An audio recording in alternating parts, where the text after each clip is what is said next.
На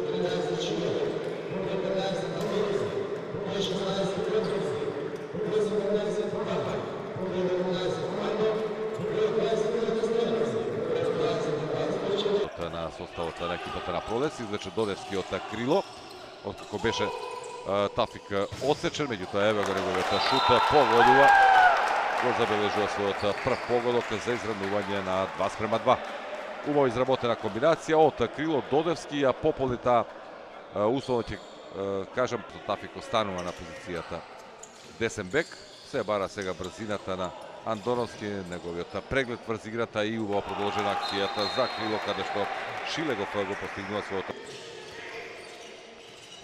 Акција на спротивната страна, Манасков против Вајца, нема простор за влез на Коцев од крило, 9 метри. Ерската позиција, практично Пролет ја презеде таа улога во макар ракометот да работи со доста млади ракометари, марината му не сигнализираат пасивен напад, но ќе треба веројатно брзо да завршува и успева да пробие Тафик и да изведи 7 метри. Гачевич и Коцев беа во одбрана.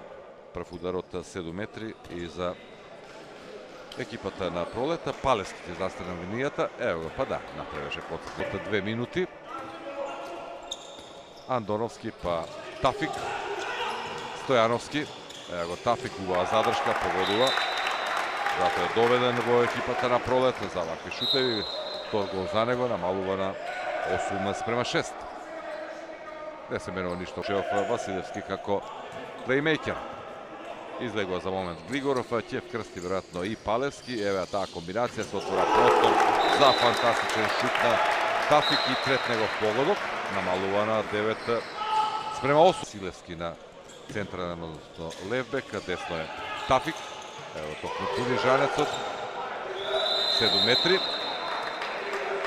Се излекуваше Манасков да не направи прекршок, иако имаше тука да се изнуди 7 метри, откако претходно Палевски еднаш погоди, еднаш биеше над голот. Ево шутот на Тафик, негов четврти погодок. 2 од 3 за екипата на Пролет од 7 метри, меѓутоа што е незначено се одбранија, не дозволија плюс 4 за противникот и сега се само на негатива од 1 гол. На теренот 30 секунди до комплетирањето на Пролета, кој се брани со 5 ракометари во поле. Затоа што беше претходно Глигоров и тоа го сугерира Александар Јович.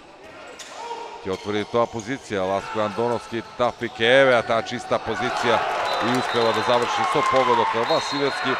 Се врати составот на Пролета, по оние неколку негативи од 3 разлика и особено што Тиквеш пропушти шанса и за 4. И уште еден прекрасен удар на Тафик, пети негов погодок, 13:11. Манасков, Гачевич, тука е и Криво Капич, има составот на Тиквеш. Останува 16:13.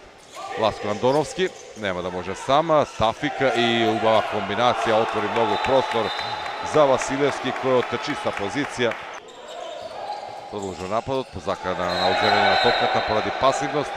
Манасков прави прекршок, тоа е онаа игра која веројатно советуваше Грчевски што почесто да се прават прекршоци, иако сега Манасков повтор пат далеко од оној простор на клупата што е предвиден за замени.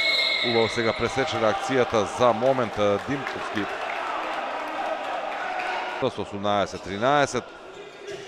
Следуваше серија 4:0 на противникот. Се врати Тиквеш максимално резултатски во игра, а сега изработи Василевски од тешка позиција, откако едва и Тафик десно, лево со број 9 Александар Василевски, тоа значи дека Ласко Андоновски ќе одмори малку, Тафик погодува.